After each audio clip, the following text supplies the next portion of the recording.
and ideas and dreams of the modern world were born.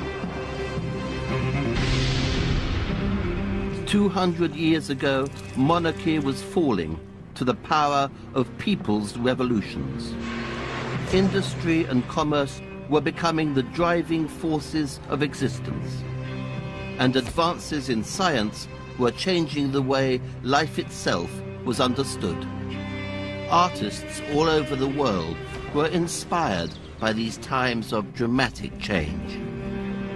In Britain, a group of poets and novelists pioneered an alternative way of living and of looking at the world.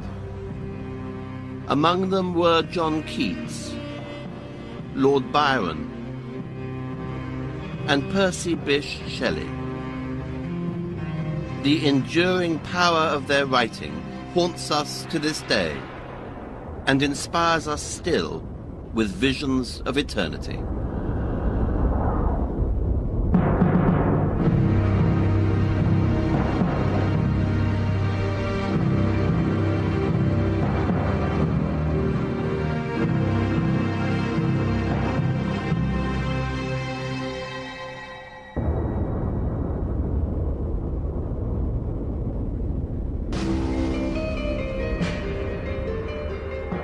In Oxford, during the winter of 1811, an anonymous pamphlet was posted to all the bishops and heads of the colleges at the university.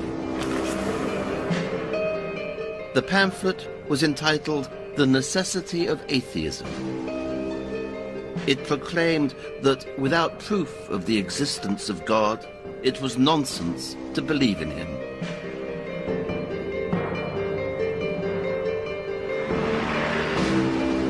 Within 20 minutes of a copy of the pamphlet being placed in the window of a bookshop on the High Street, a clergyman entered and demanded that all copies be burned.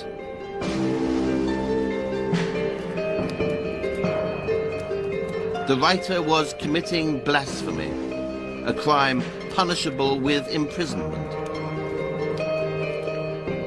He was attacking the very foundations of European civilization.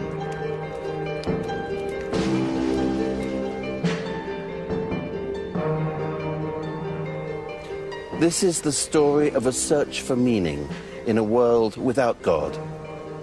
Around the turn of the 18th century, revolutions had broken open the conventional social order. Everything seemed possible. And in the way they lived, the way they loved, and the way they died, the Romantics were to define the way we live now.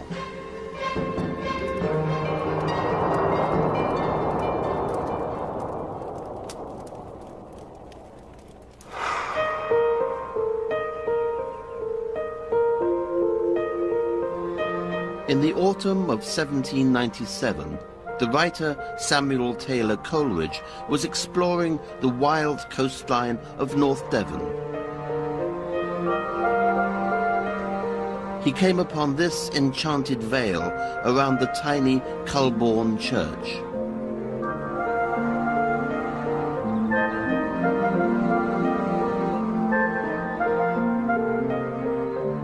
But he was in ill health, suffering from dysentery. He rested here at this farmhouse, known as Ash Farm. And here he took a remedy for his pains.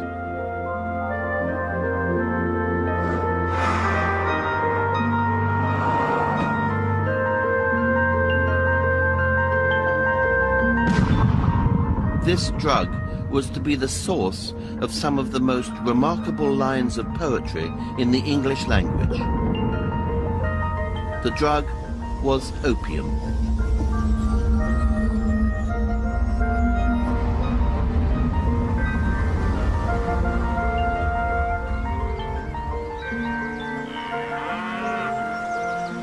As he sat in the warm sunshine outside this farmhouse, Coleridge lapsed into sleep. The drug took hold of him and lifted him to a different level of consciousness. He was beginning a voyage of discovery to the limits of the human imagination.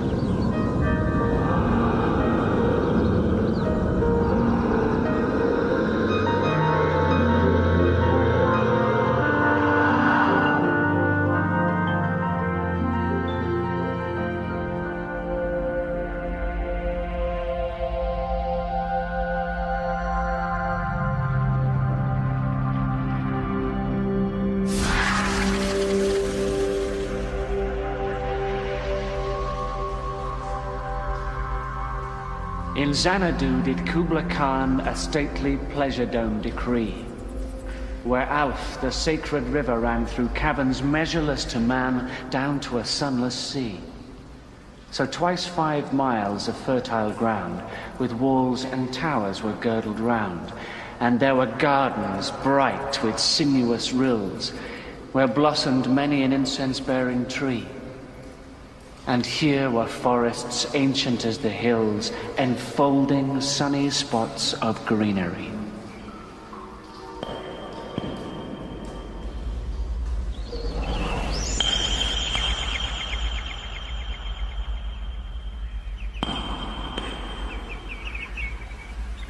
On waking, Coleridge vividly remembered his strange oriental vision.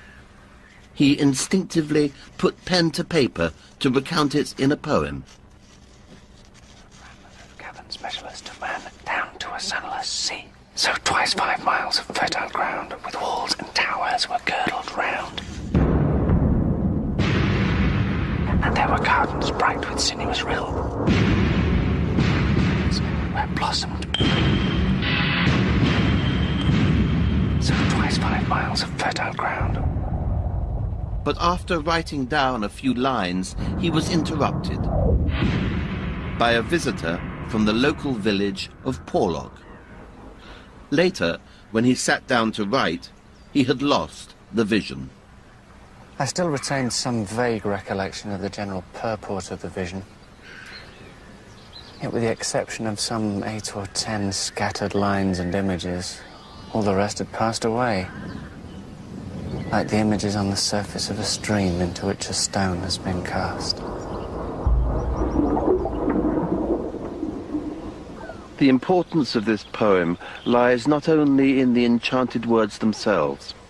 The poet was most fascinated by the way the vision presented itself to him, and tormented by the frustrating nature of its demise.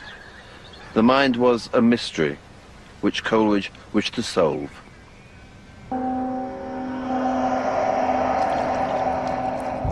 But in his exploration of the imagination, Coleridge was to be drawn into deep personal despair.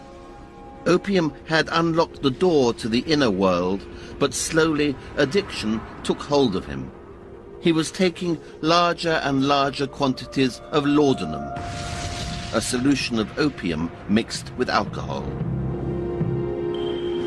Beware. Beware his flashing eyes, his floating hair. Weave a circle round him thrice, and close your eyes with holy dread, for he on honeydew hath fed, and drunk the milk of paradise.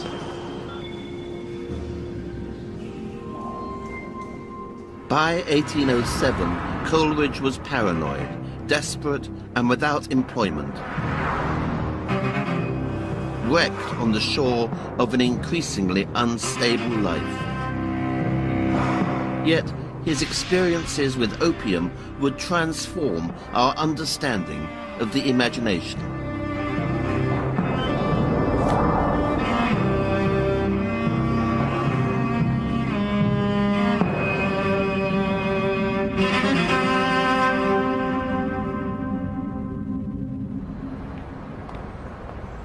At the time, though, many suspected that he had gone insane. Such strange visions would not be tolerated. The world was becoming increasingly reliant upon the laws of science. In the late 18th century, pioneering anatomists looked at the body in order to understand the secrets of life. They dissected, noted, and charted every bone, organ, and muscle, every vein, artery, and ligament. They reduced the human form to the components of a machine.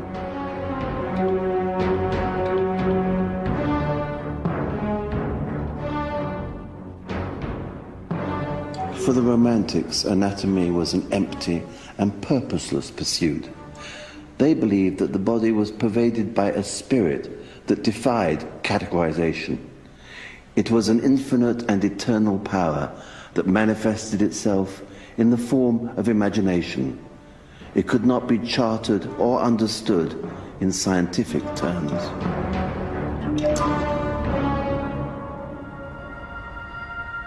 Samuel Taylor Coleridge argued these theories at a great place of scientific learning, the Royal Institution of Great Britain.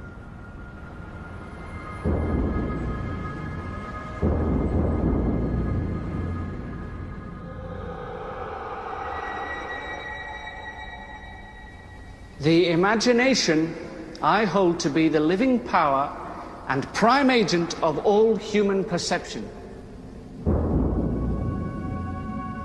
and as a repetition in the finite mind of the eternal act of creation.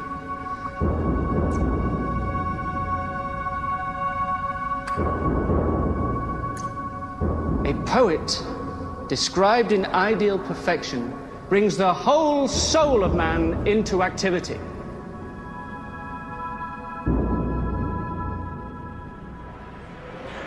Coleridge saw the imagination as the soul itself, and he was suggesting that the key to the identity of all human beings lay within the recesses of the mind.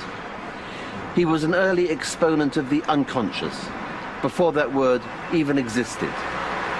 He believed that the imagination had the ability to create new worlds and even to change lives.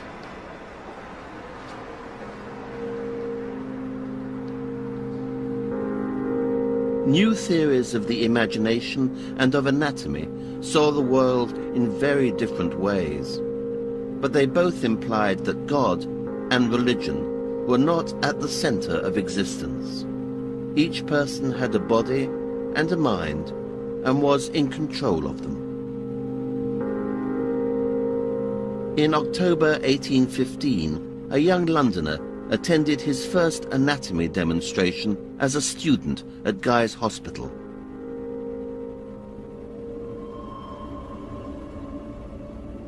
His name was John Keats. Keats became a trainee surgeon and experienced the full horror of conducting operations without anesthetic.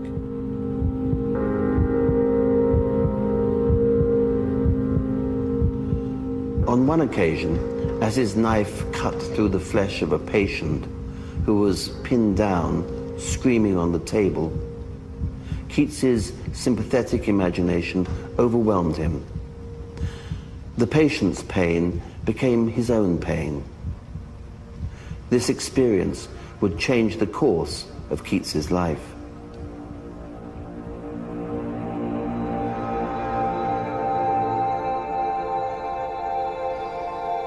My last operation was the opening of a man's temporal artery.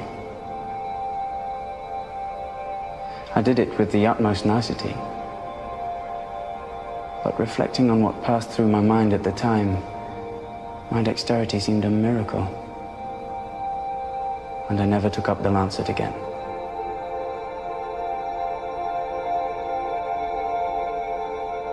Keats had discovered the power of empathy. He chose art over science, the imagination over the body, and became a poet. He wanted to heal through his words and images. A poet is a sage, a humanist, physician to all men.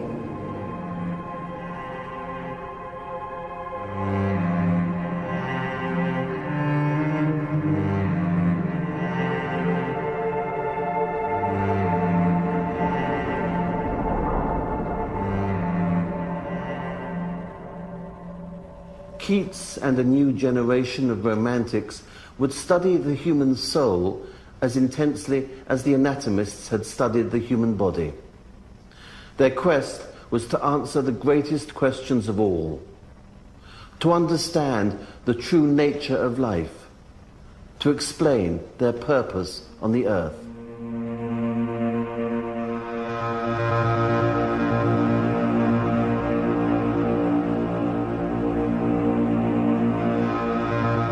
For centuries, people had sought meaning in their lives by believing in God, in heaven and in hell. But one young romantic claimed that atheism was the necessary foundation of a free and enlightened life. He was the author of this anonymous pamphlet, a brilliant young Oxford student who claimed that without proof of the existence of God, it made no sense to believe in him.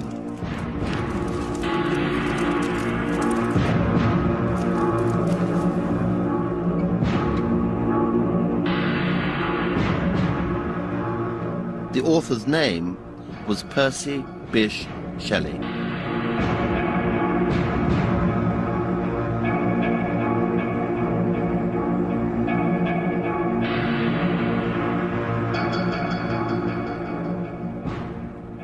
All religious nations are founded solely on authority. All the religions of the world forbid examination and do not want one to reason. Authority wants one to believe in God. This God is himself founded only on the authority of a few men who pretend to know him and to come in his name and announce him on earth. A God made by man undoubtedly has need of man to make himself known to man.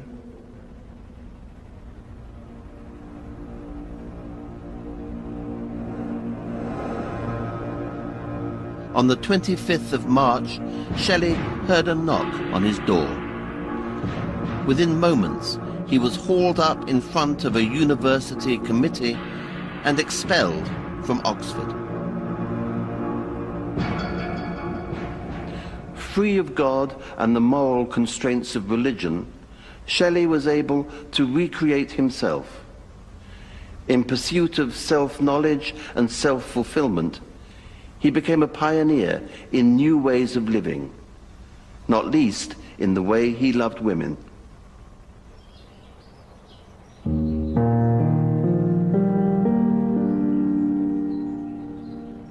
After leaving Oxford, Shelley married a young woman named Harriet Westbrook.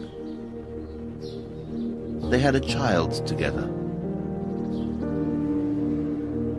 But Shelley soon tired of his wife. He would disappear to meet another young woman in Old St. Pancras churchyard.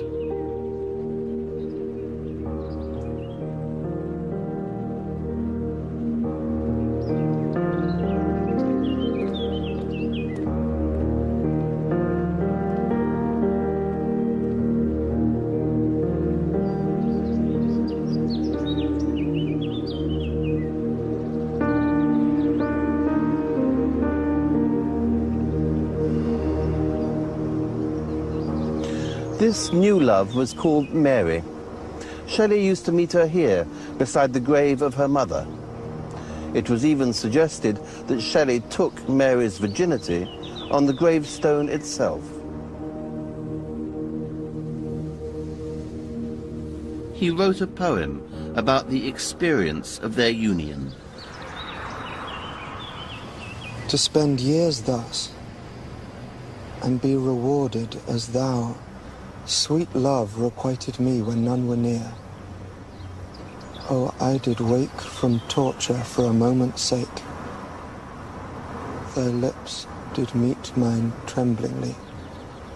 Thy dark eyes threw their soft persuasion on my brain, charming away its dream of pain.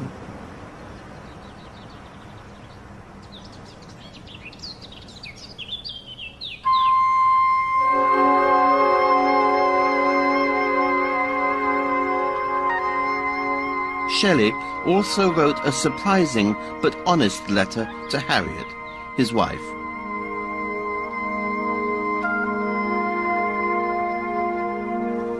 I am united to another. You are no longer my wife. Perhaps I have done you injury, but surely most innocently and unintentionally in having commenced any connection with you.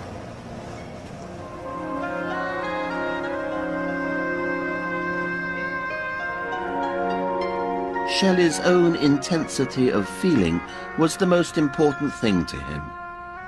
He was relentless in the pursuit of self-gratification and self-knowledge.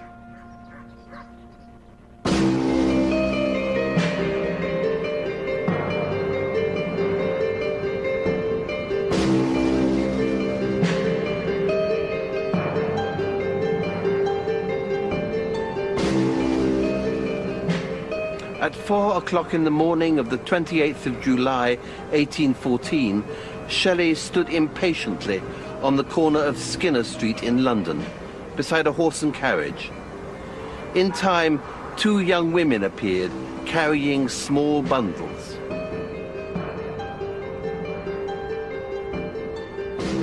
Shelley's lover Mary and her stepsister Claire Claremont were running away with him to the continent.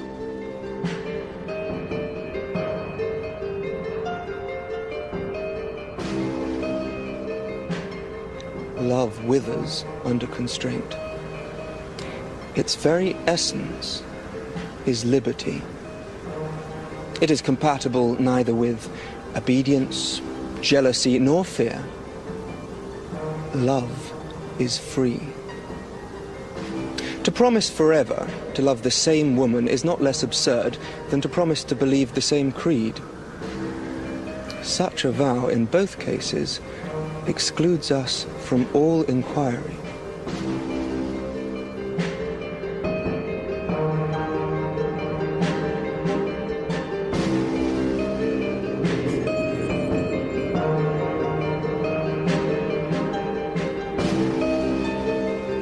Shelley sought liberty in the way he loved.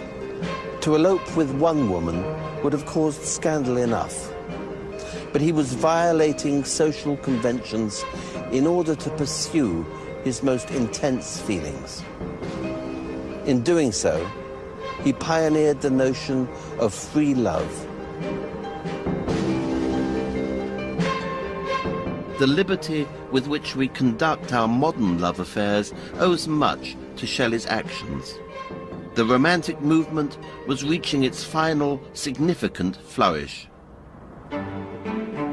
These pioneers were defining a new way of living, driven by individual will and feeling. And a whole generation of adoring fans was being inspired by a poet who became the first modern celebrity. His family home was Newstead Abbey. This man would pioneer an extreme form of living from within the halls of the aristocracy. His name was George Gordon, the 6th Lord Byron. The great object of life is sensation. To feel that we exist, even though in pain.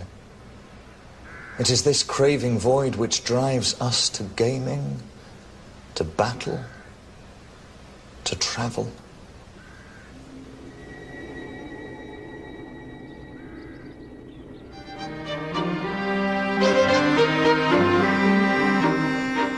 In 1812, Byron prepared a poem for publication. It was about a noble but disaffected wanderer, not dissimilar to Byron himself, who travelled Europe in search of exotic experience.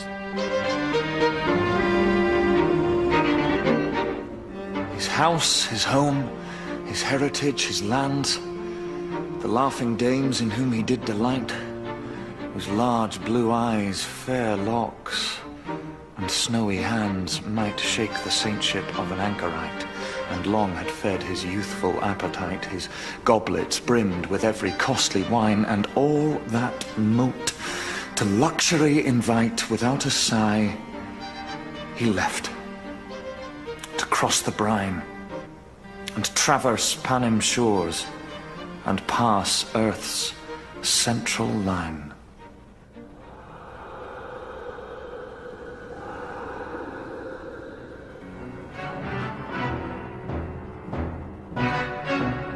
Childe Harold was a sensation and became an instant bestseller. Byron awoke the next morning to find himself famous. He was about to make a decision that would help to define our modern world. He chose to embrace celebrity, to live his life in public. This was his way of giving meaning to his own existence. In this new world without God, Byron was worshipped by his fans. There is a fire and motion of the soul which will not dwell in its own narrow being, but aspire beyond the fitting medium of desire, and but once kindled, quenchless evermore, preys upon high adventure, nor can tire of aught but rest, a fever at the core, fatal to him who bears, to all who ever bore.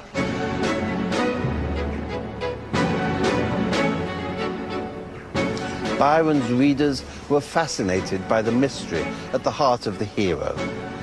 Why was Childe Harold so melancholy, so difficult to satisfy? They were more than eager to attribute the unhappiness to Byron's turbulent personal life, to his own desire for excess and extreme experience. There was a deluge of enthusiastic letters. My dear Lord Byron, I am a poor country girl that has not the happiness of knowing you, but I admire you so very, very much that you must excuse this madness. Should curiosity prompt you, and should you not be afraid of gratifying it by trusting yourself alone in the Green Park at 7 o'clock this evening? Upon perusing Childe Harold, I became, as it were, animated by a new soul, alive to wholly novel sensations. When you see anybody in ecstasies, think of your eternally devoted Sophia Louisa MacDonald.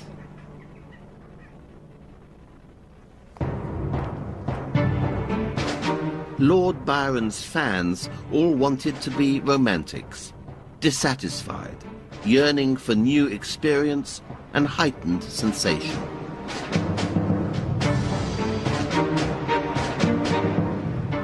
And Byron could not help but act upon many amorous proposals.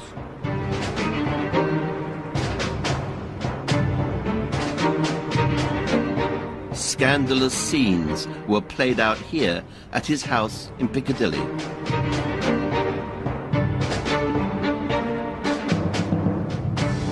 On the 2nd of February 1816, Byron received a message from his wife's legal representatives.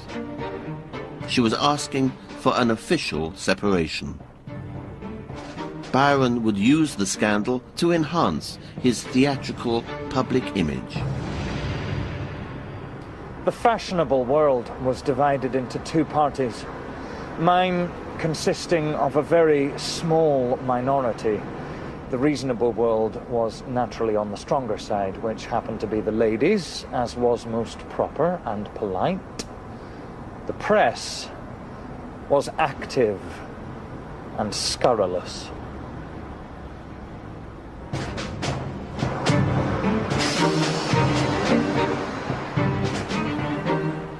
London was filled with rumours about Lord Byron.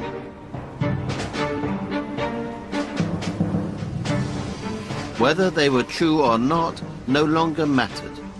The myth of the romantic personality of Byron was much stronger than any reality.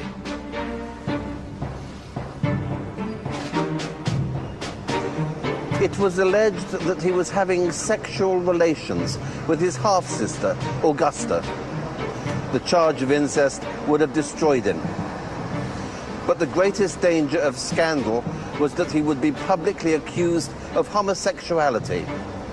Even if it were mentioned in court, it would consign him to utter ruin and degradation.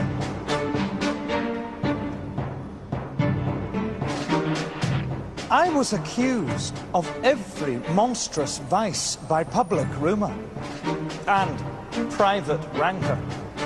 My name, which had been a knightly or a noble one since my fathers helped to conquer the kingdom for William the Norman, was tainted. Faced with the possibility that he might be publicly accused of incest and sodomy, he agreed to sign an official deed of separation in the spring of 1816. 2 days later, on the morning of the 23rd of April, a huge crowd gathered outside Byron's house.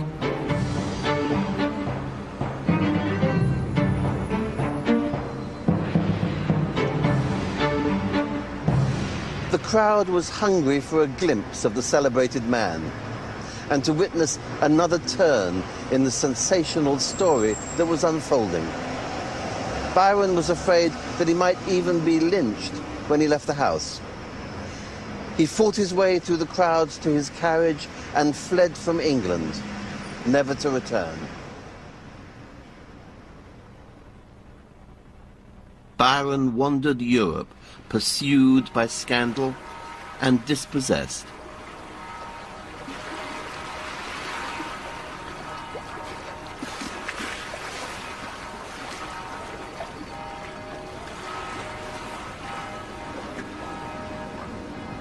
He finally made a home in Venice.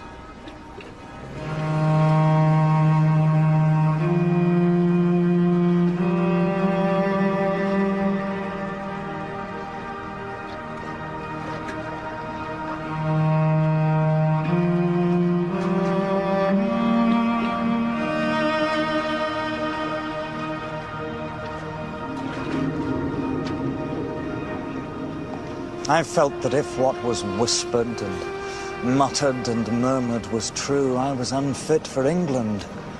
If false, England was unfit for me. I withdrew, but this was not enough. His writing continued to perpetuate the romantic myth that surrounded him. In other countries, in Switzerland, in the shadow of the Alps and by the blue depths of the lakes, I was pursued and breathed upon by the same blight. I crossed the mountains, but it was the same. So I went a little farther and settled myself by the waves of the Adriatic, like the stag at bay who betakes him to the waters.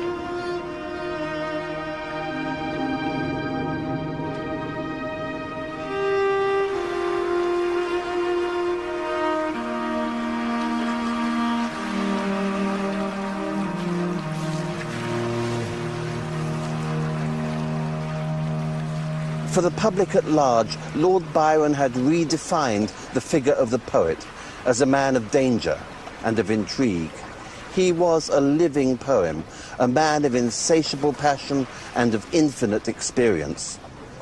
But this wasn't everybody's idea of a poet.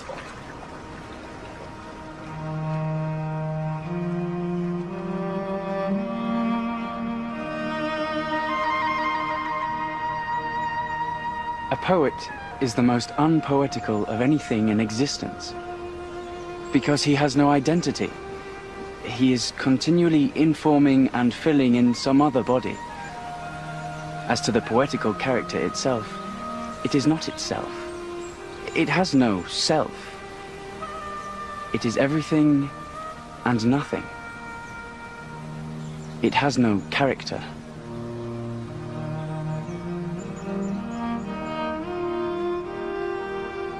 Keats believed the genius of the poet lay in the transcendence of the ordinary self, in the loss of identity. This way he could imagine himself in 1,000 different lives and forms. Byron despised the quieter and more sensitive outlook of John Keats, calling his work piss-a-bed poetry and mental masturbation. For him, sensationalized experience was the key to the creative imagination. Byron was unpretentious about his own writing. It may be bawdy, but is it not life? Could any man have written it who has not lived in the world and tooled in a post-chaise, in a hackney coach, in a gondola, against a wall, in a court carriage, in a vis-a-vis, on a table, or under it? Without a god to give purpose to his existence, Byron sought meaning through a frantic public life of sensation. The bawdier, the better. John Keats was a very different kind of romantic. From his earliest years, he experienced the solitude and emptiness of death. But through them, he reached towards beauty and meaning. On the 15th of April, 1804, the first in a long line of tragedies that would affect his life occurred here on City Road in London. Keats was only 8 years old.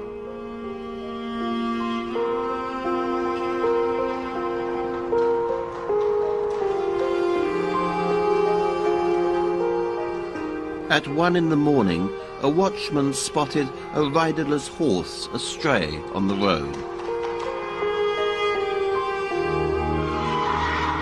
This disturbing image meant tragedy.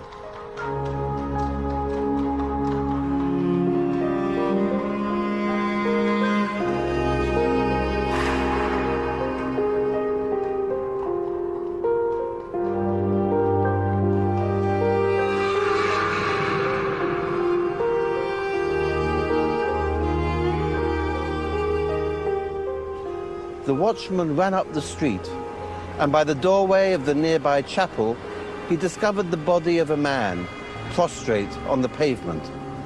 He was covered in blood, from a deep wound to the head. The man, named Thomas Keats, died the following morning. John Keats had lost his father. It was the beginning of a pilgrimage through grief that would also be a journey into the soul. Do you not see how necessary a world of pains and troubles is to school an intelligence and make it a soul?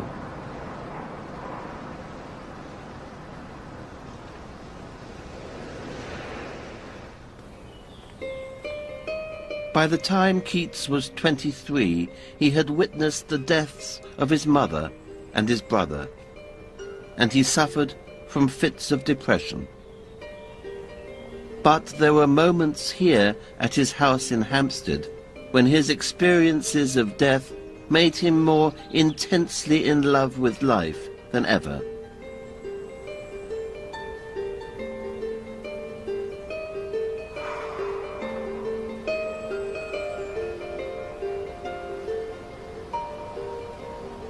How astonishingly does the chance of leaving the world impress a sense of its natural beauties on us. I muse with the greatest affection on every flower I have known from my infancy. Their shapes and colors are as new to me as if I had just created them with a superhuman fancy.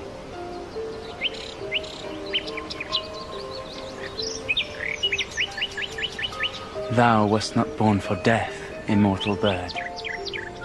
No hungry generations tread thee down.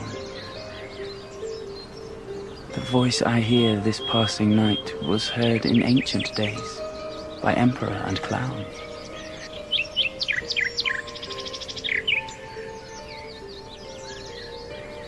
Keats imagines the birdsong echoing through time.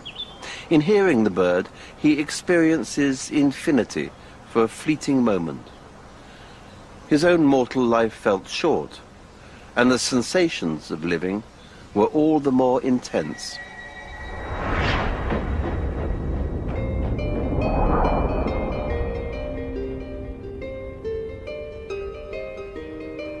Adieu. Adieu, thy plaintive anthem fades past the near meadows, over the still stream, up the hillside, and now 'tis buried deep in the next valley glades. Was it a vision or a waking dream? Fled is that music. Do I wake or sleep?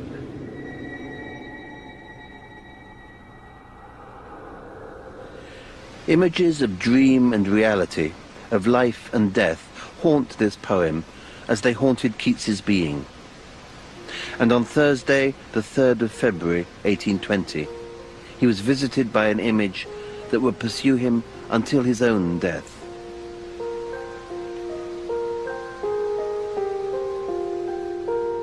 Keats returned to Hampstead from town on a bitter night. Even though he was suffering from a cold, he had taken a cheap seat exposed to the elements on the top of the coach. His friend, Charles Brown, later caught sight of him staggering home. Quickly, Brown realized that he was severely ill and rushed him to bed in this room.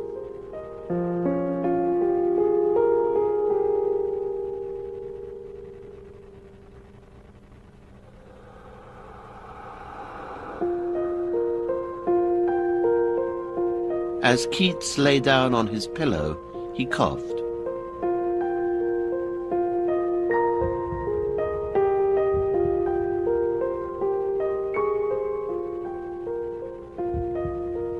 I know the color of that blood. It is arterial blood. I cannot be deceived in that color. That drop of blood is my death warrant. I must die.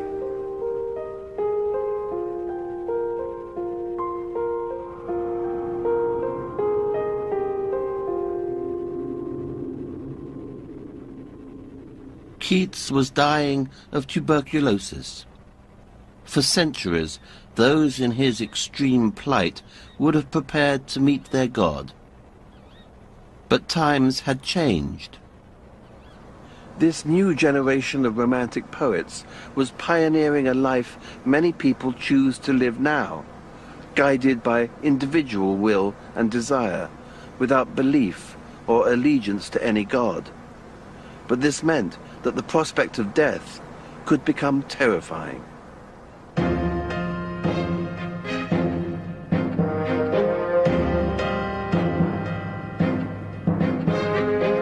Without the solace of an afterlife, Keats needed an alternative assurance of eternity. And he would find it in art. He made the long journey to spend his last days in Rome, amid the great ruins of that ancient civilization.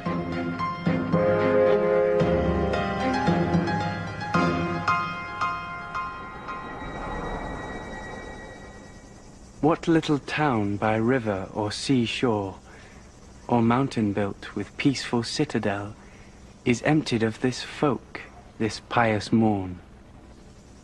And, little town, thy streets for evermore will silent be, and not a soul to tell why thou art desolate can e'er return.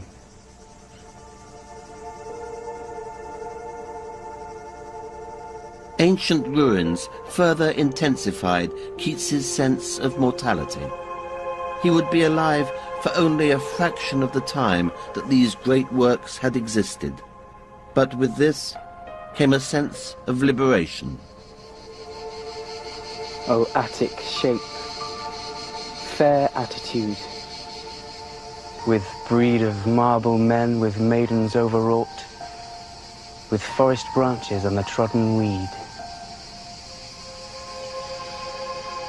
Thou, silent form, dost tease us out of thought as doth eternity,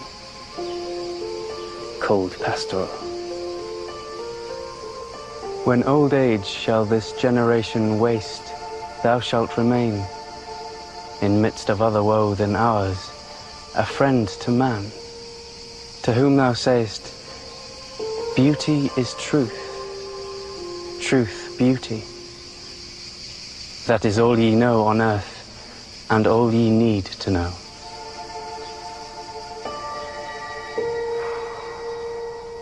In this poem, Keats sees the prospect of immortality in the art of antiquity. Ancient ruins were the only human achievements that could transcend the destructive process of time and give eternal fame to their creators. If a poet could achieve such works of genius too, he might live forever, his emotions enduring within his words.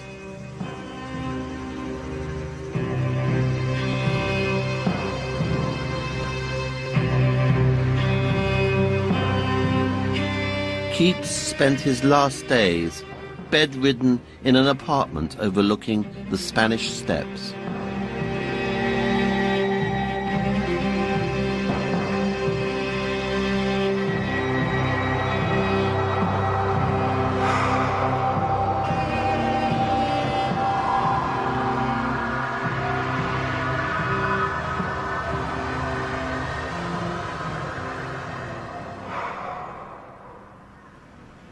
Darkling, I listen, and for many a time I have been half in love with easeful death, called him soft names in many a mused rhyme, to take into the air my quiet breath. Now, more than ever, seems it rich to die, to cease upon the midnight with no pain.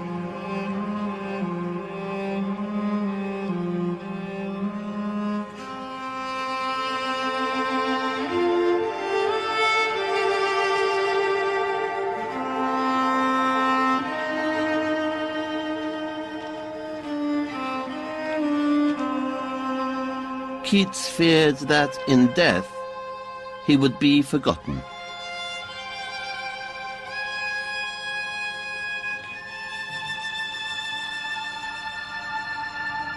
If I should die, I have left no immortal work behind me. Nothing to make my friends proud of my memory. But I have loved the principle of beauty in all things. And if I had time, I would have made myself remembered.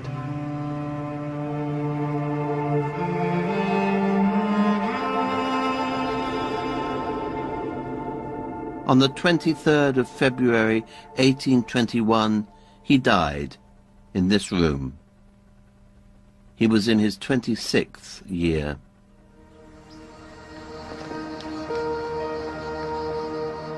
In his last hours, Keats thought that his quest for immortality had failed.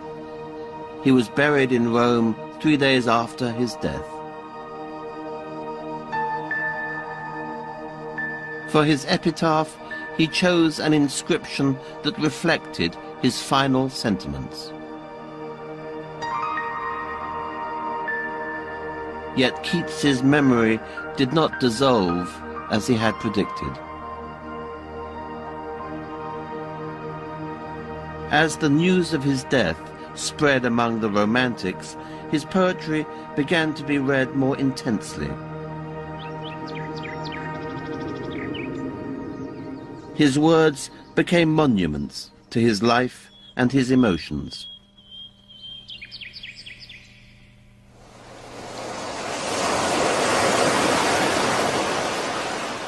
Two months later, word of Keats's death reached a friend who was travelling along the Italian coast.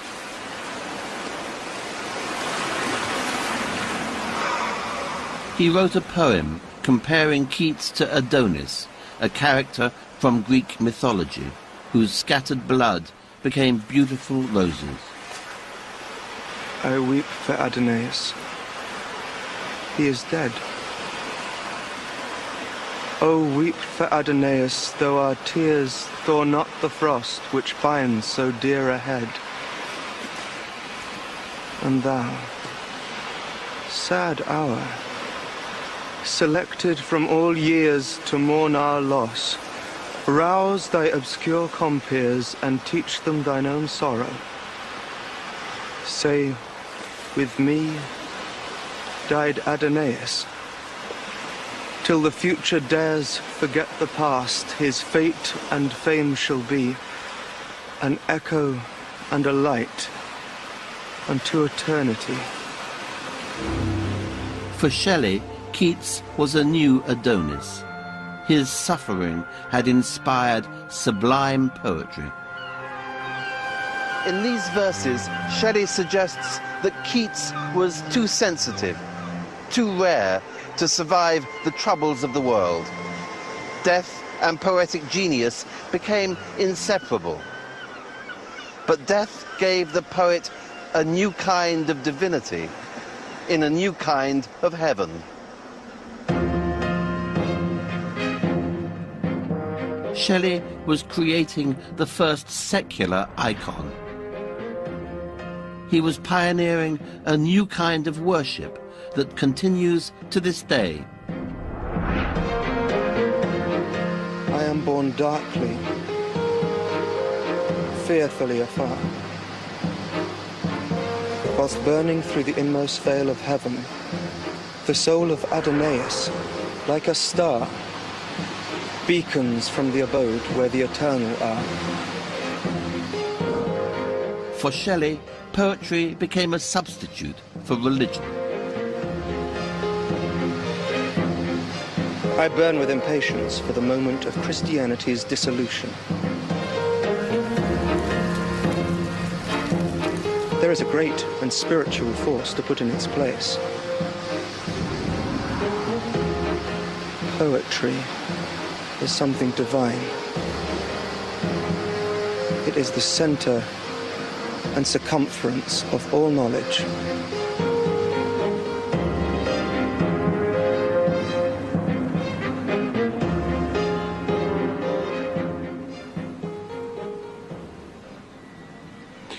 If poetry was the new religion, then the poet could become God. This idea led Shelley into a dark place, a place of horror and loneliness, of division and self-estrangement, a place where he would come face to face with his own self.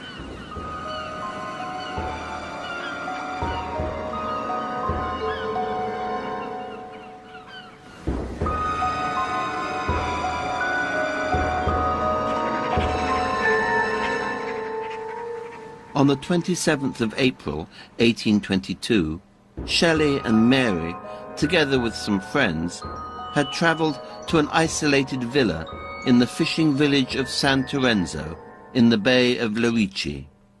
Shelley became deluded, seeing visions and phantoms all around him.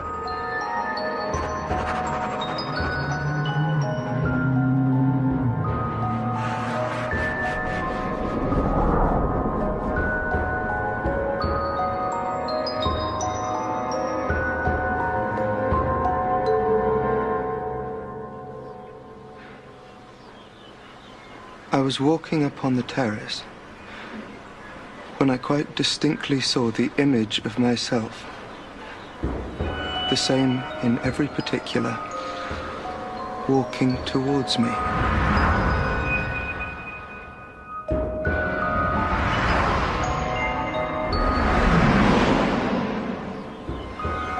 I, myself, my double, came up to me and asked me, "How long do you mean to be content?"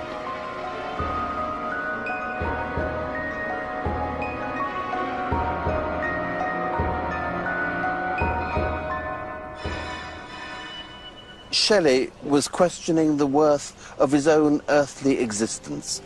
He was telling himself that only in death would he become a true immortal, a true poet. He was being haunted by his own ideas.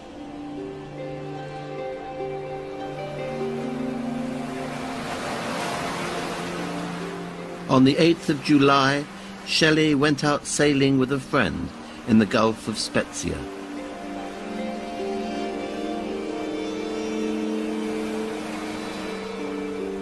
They were sailing in the boat Don Juan that had been named after one of Byron's poems. That day, a storm blew up in the southwest. The boat never came back. Shelley's body was washed up on shore some 10 days later. In his pocket was found a book of Keats's poems.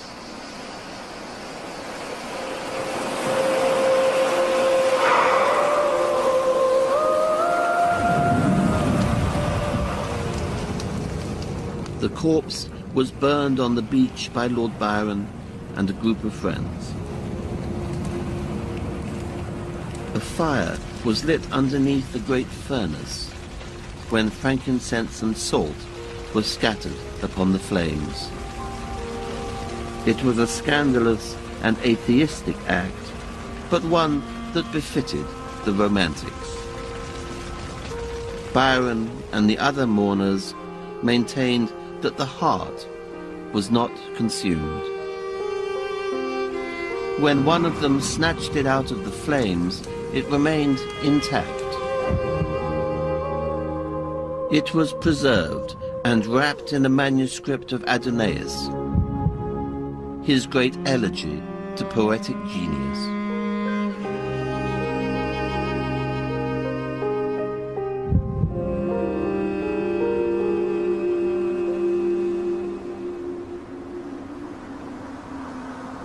The heart and the manuscript are symbols of what had become of the Romantics. As they had argued, the body was of no consequence. What mattered was the work itself. That work represents the spirit of the Romantics, a spirit that endures within all of us.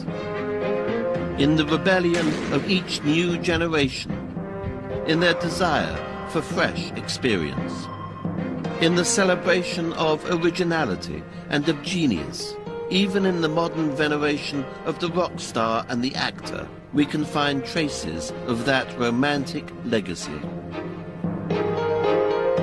It is all around us, as deeply imbued as the belief in liberty and the need for self-determination. We have become individuals striving towards an uncertain future. We are all Romantics.